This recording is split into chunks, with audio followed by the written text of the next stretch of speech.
Hello friends, welcome to our channel Namo classes. जैसा कि आपको पता है, हमने साइकोलॉजी की सीरीज चला रखी है। उसमें हम पियाजे का सिद्धांत खत्म कर चुके हैं। तो आज हम पढ़ेंगे कोलबर्ग का नैतिक विकास का सिद्धांत। कोलबर्ग का नैतिक विकास का सिद्धांत, तो इसके बारे में पहले कोलबर्ग जी के बारे में हम जान लेते हैं, इन्होंने क्या क्या किया, और इनके सिद्धांत के बारे में थोड़ा सा ध्यान देख लेते हैं। तो कोलबर्ग जी एक अमेरिकी मनोवैज्ञानिक थे और इनकी बुक का नाम है the psychology of moral development.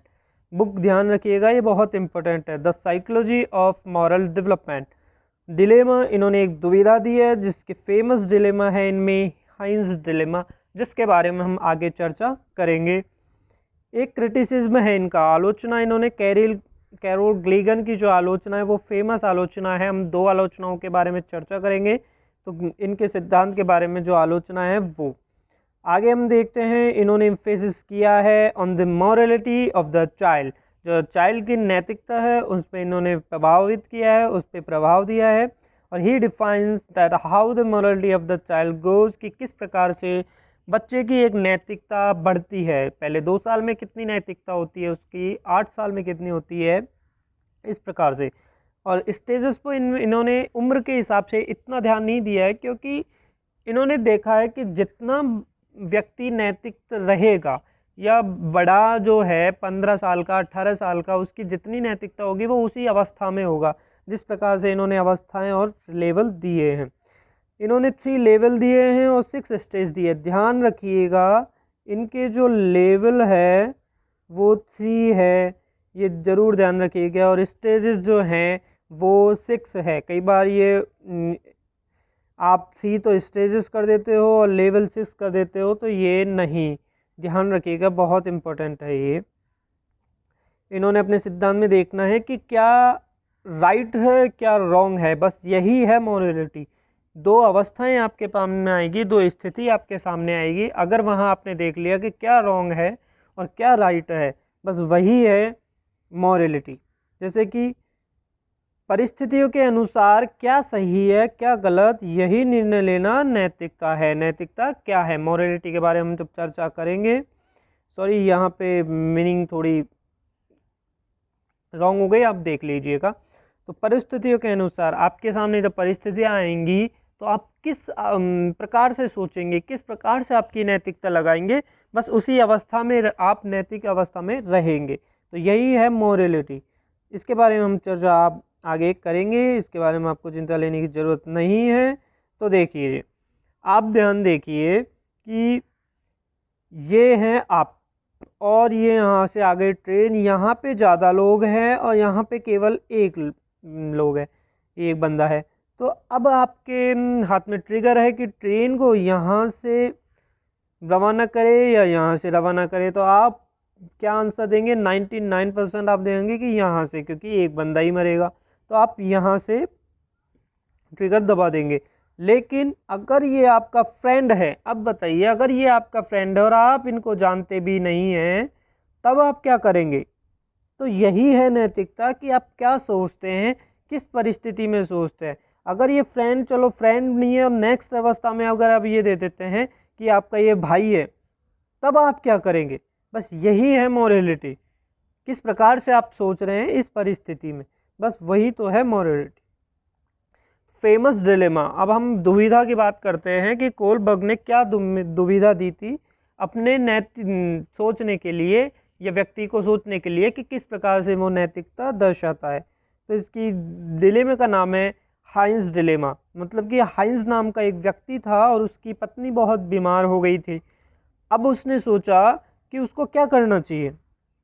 अब ऐसी बीमारी से वो ग्रसित थी कि उसकी दवाई बहुत बड़ी मुश्किल से, कहीं नहीं मिल रही थी शहर में, केवल एक बंदे के पास वो दवाई थी। अब वो दवाई उसने, ये मान लीजिए वो फार्मासिस्ट था और उसने वो दवाई बनाई थी, खुद बनाई थी। अब वो उससे क्या कर रहा है,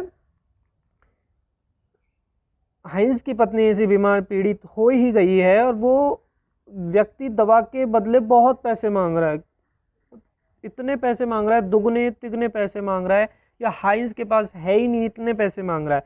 वो अपने रिश्तेदारों के पास जाता है और इतने पैसे जुटाता है कि लेकिन वो दवा के पैसे नहीं जुटा पाता। और फिर वो क्या कर लेता है, दवा चोरी कर लेता है।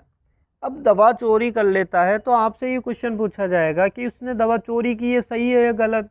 इधर उसकी पत्नी मर रही थी तो उसको या मरने देता वो, या दवा चुरा ली तो उसने ठीक किया, ये क्वेश्चन पूछा जाता है और यही इमोरलिटी है। आप किस प्रकार से आंसर देंगे? कोई आंसर देगा कि उसको दवा चुरा लेनी थी, कोई ऐसे आंसर ऐसे देगा कि कानून व्यवस्था के अनुसार उसको चुरा भी लेनी थी और उसको अपनी पत्नी को ठीक भी करना था और बाद में वो जेल भी स्वे इच्छा से चल जाना था। तो जैसी भी मोरलिटी है वैसे इसमें क्वेश्चंस आते हैं, जैसे कि क्या हंस को दवा चुरा लेनी थी? आप बताइए आंसर, आप जैसा आंसर देंगे बस वही तो नैतिकता है और उतनी ही अवस्था में आप रहेंगे। क्या चोरी करना सही है या गलत, और क्यों गलत है, क्यों सही है, आप ये बताओ।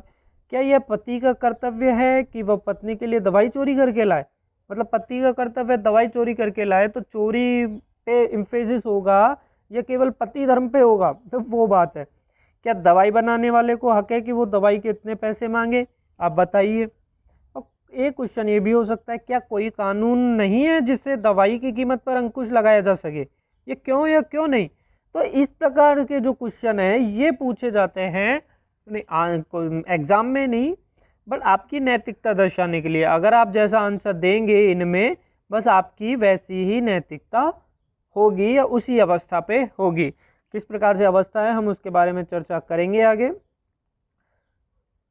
कोलबर्ग ने पियाजे की तरह नैतिकता को पक्की तरी से उम्र में नहीं बांटा। आप ध्यान रखिएगा, इनको उम्र में तो नहीं बांटा, दी है हालांकि उन्होंने उम्र और हमने इंक्लूड भी की है, लेकिन उन्होंने ज़्यादा इम्फेसिस ये किया है कि कोई भी व्यक्ति जैसा काम करेगा, जैसी मॉरलिटी लगाएगा परिस्थिति में, बस वो उसी अवस्था के अनुसार रहेगा। 10 साल का बच्चा अच्छी मॉरलिटी लगा सकता है या 18 साल का बालक कम मॉरलिटी लगा सकता है, ये बात है। हम एक बार अवस्थाओं के बारे में चर्चा कर लेते हैं, तब आप अच्छे से समझेंगे किस प्रकार की अवस्था। आप ध्यान रखिएगा, स्तर जो 3 है और अवस्थाएं 6 हैं। तो पूर्व परंपरागत अवस्था, पहली अवस्था कौन सी है? पूर्व परंपरागत अवस्था। अब इसमें 2 अवस्थाएं, हर जो 3 स्तर हैं उनमें कितनी अवस्थाएं हैं? 6, अर्थात एक में कितनी है? 2। ठीक है, तो पूर्व परंपरागत हम यहाँ पढ़ रहे हैं, इसमें 2 अवस्थाएं हैं, एक आज्ञा व दंड की अवस्था और स्व केंद्रित अवस्था। इंग्लिश में जो इंग्लिश में देखते हैं उनके लिए प्रॉब्लम हो सकती है, तो इसलिए हमने इंक्लूड इंग्लिश भी इस पर की है। इंस्ट्रूमेंटल रिलेटिविस्ट स्टेज, ये इसको कहते हैं। हम एक एक अवस्थाओं को एक बार चर्चा करते हैं। ध्यान रखिएगा, कई बार सीधा पूछ लेता है कि आज्ञा व दंड की अवस्था या पनिशमेंट और ओबीडियंस किस में आता है? पूर्व में आता है, परंपरागत में, पश्च में आदि। और स्व केंद्रित, तो ये एज इट इज भी पूछ लेता है, लेकिन इनसे दी हुई अवस्था जब वो स्थिति देता है तो स्थिति से, ज़्यादातर स्थिति देते हैं, सीटेट में तो अधिकतर स्थिति ही देते हैं कि बच्चा ये कर रहा है, बच्चा ये वो कर रहा है, बच्चा दंड से डर के ये काम कर रहा है, बच्चे की दंड की नैतिकता लगती है तो वो किस अवस्था में है, तो इस प्रकार से वो नैतिकता लगाता है। ये इस प्रकार से क्वेश्चन आते हैं। तो हम चर्चा करते हैं पहले आज्ञा व दंड की अवस्था, अर्थात यहाँ बच्चा कितना नैतिकता लगाएगा। बच्चा ये देखेगा कि जो बड़े हैं वो सही कर रहे हैं, बच्चे बड़ों ने जो आज्ञा दी है वही है, उसका इतना ही नैतिक लगता है। बच्चे बड़े जो कह रहे हैं वो सही है और वो हमें दंड भी दे सकते हैं, या हम उनको वो दंड के डर से कोई भी काम कर सकते हैं। ये यहाँ इसमें वो देखते हैं कि हमें आज्ञा पालन करनी चाहिए, नहीं करनी चाहिए, नहीं करेंगे तो हमें दंड मिल सकता है, इसलिए हमें करनी चाहिए।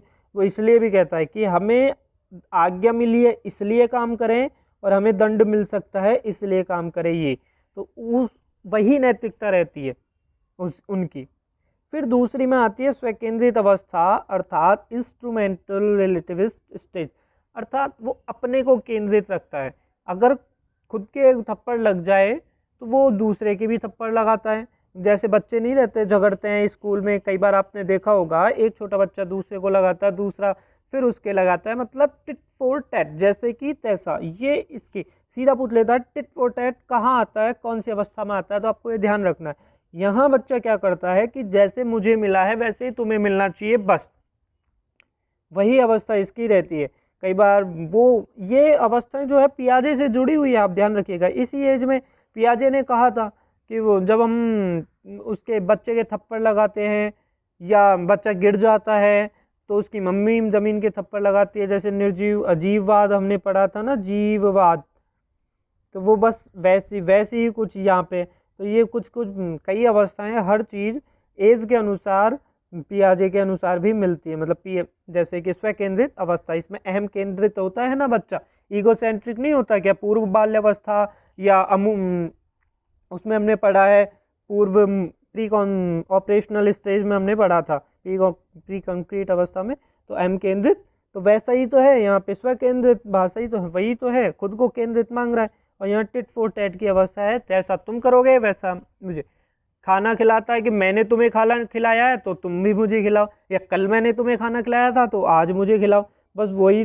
ये अवस्था जो ऐसी स्थिति देता है, प्रीवियस क्वेश्चन आपने देखा होगा प्रीवियस पेपर में, वहाँ यही स्थिति होती है। एक क्वेश्चन था, उसमें कहा था कि एक बच्चा अपने एक साथी से कहता है कि कल मैंने आपको खाना खिलाया तो आज तुम मुझे खिलाओ। तो ये कौन सी अवस्था में आता है, तो ये कहाँ आता है, पूर्व परंपरागत तो स्तर है और यहाँ इसकी दूसरी स्टेज है। फिर आता है परंपरागत, इसमें क्या है, अच्छा लड़का और अच्छा लड़की, अर्थात बच्चे को जब कोई भी काम कहेंगे करेंगे और कहेंगे कि आप ये काम करके आओ, आप ये काम करके आओ, तो वहाँ कहे अच्छा, हम उसको बोलेंगे कि अच्छा ये बेटे अच्छा काम किया, अरे ये तो अच्छी लड़की है, अरे ये तो बहुत अच्छा लड़का है, तो इससे बहुत खुश होता है। उसको जब हम कहते हैं कि ये तो अच्छा लड़का है तो वो उस कार्य करने के लिए और प्रेरित होता है। तो हम उसमें नैतिक विकास इस प्रकार से जागृत कर सकते हैं। अगर हमको कोई भी काम उसको करवाना है, उसको आदत डलवानी है, वो अच्छा है, तो हम उसको कह सकते हैं अच्छा ये काम किया है तो आप तो अच्छे लड़के हो, ये काम किया है तो आप तो अच्छे लड़के हो, अच्छी लड़की हो। और अगर बुरे भी कह सकते हैं, आप बुरे लड़के हो, ये काम किया है, तो वो बंद भी कर देगा। तो ये अवस्था में हम उसको सिखा सकते हैं। फिर आती है सामाजिक व्यवस्था के प्रति सम्मान की अवस्था, अर्थात जो भी रूल्स हैं, जो भी समाज के कल्याण के लिए जो जो भी सही है वो बस रियल में है और वही हमें पालन करना है, इस प्रकार से अवस्था इसमें रहती है।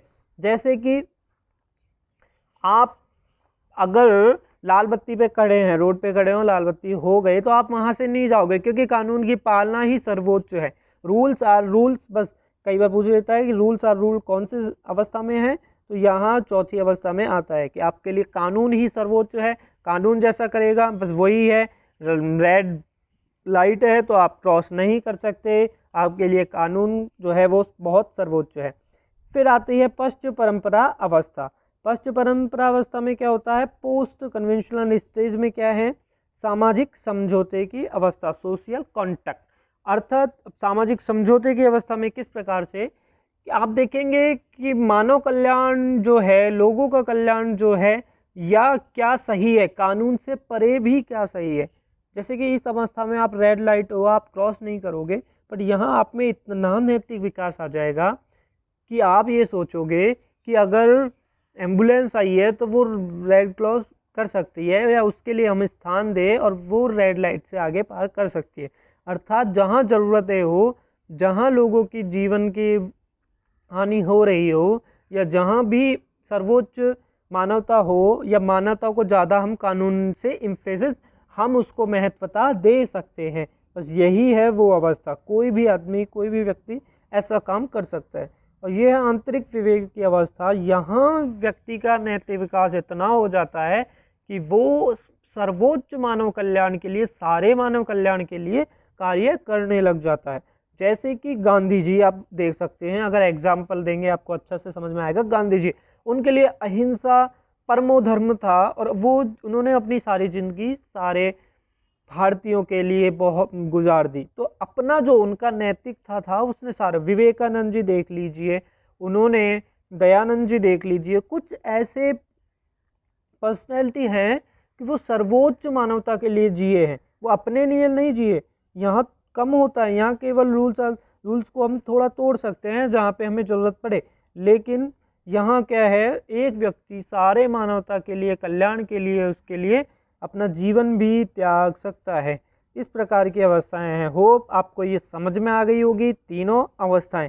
तो चलिए हम आगे देखते हैं नैतिक तर्क ना वश। ये पूछ लेता है कई बार में, रीट में अधिकतर पूछ लेता है कि नैतिक तर्कणावश कोलबर्ग ने कौन से वर्ष की अवस्था को बोला है। तो ये ध्यान रखना है, हम 10 से 16 वर्ष की अवस्था को नैतिक तर्कणावश कहा है। नैतिक तर्कणावश क्या है कि व्यक्ति तर्क कब लगाने लग जाता है, अपने नैतिकता से, अपने अंदर जो नैतिकता मॉरलिटी है उससे तर्क, उसकी सोच कब स्टार्ट हो जाती है। फर्स्ट जब दो अवस्थाएं थी तब तो वो केवल आज्ञा व दंड कर रहा था और जैसे को तैसा, यहाँ वो तर्क भी नहीं लगा रहा था, लेकिन अगली अवस्था में वो तर्क लगा देता है।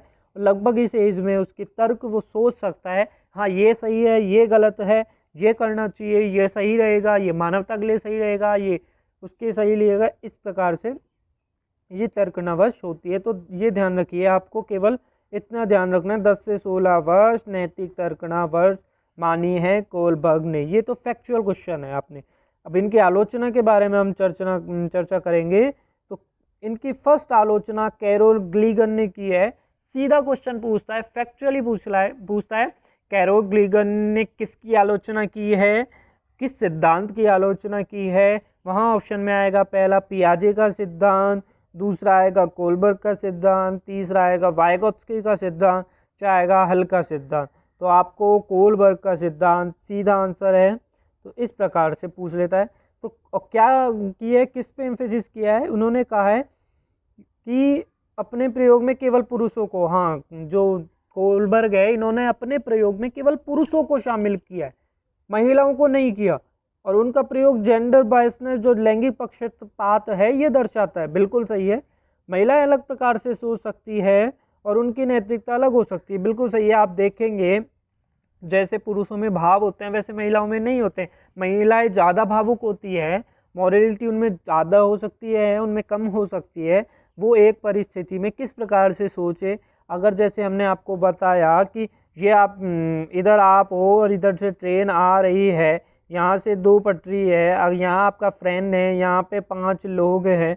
तो एक अगर महिला है तो वो क्या करे और एक आप हो तो क्या करो, दोनों की मॉरलिटी अलग हो सकती है। तो आपने कोलबर्ग ने कैसे पुरुषों पे ही इसका प्रयोग करके और सिद्धांत बना दिया। तो ये इनकी बहुत बड़ी आलोचना हुई है। फिर दूसरा कहता है कि नैतिक तर्क और नैतिक व्यवहार, अर्थात इन्होंने इस पे बहुत वो किया है, नैतिक तर्क पे और नैतिक व्यवहार पे, कि आलोचकों ने क्या कहा है कि कोलबर्ग का सिद्धांत नैतिक तर्क और सोच पर आधारित है, लेकिन जरूरी नहीं कि व्यक्ति जैसा सोचे वैसे ही करे। बिल्कुल, इन्होंने सोच पे तो दिया है लेकिन व्यवहार पे नहीं दिया। अर्थात बंदा नैतिक जो सोच है और व्यवहार, इन्होंने व्यवहार में लाने के लिए नहीं कहा, इन्होंने सोच, अगर जैसा व्यक्ति सोच रहा है बस वैसी ही नैतिकता है, इन्होंने ये सिद्धांत में दिया। लेकिन ऐसा नहीं है, जैसे चोरी को पता है कि चोरी करना गलत है, वो सोचता है कि चोरी करना गलत है, लेकिन वह चोरी तो करता ही है ना। तो व्यवहार तो इम्पोर्टेंट होता है ना। आप कुछ भी कह दोगे, बोलने वाला ज़्यादा होता है कई बार, लेकिन उसको निभाना, उसको करना उससे भी ज़्यादा कठिन होता है।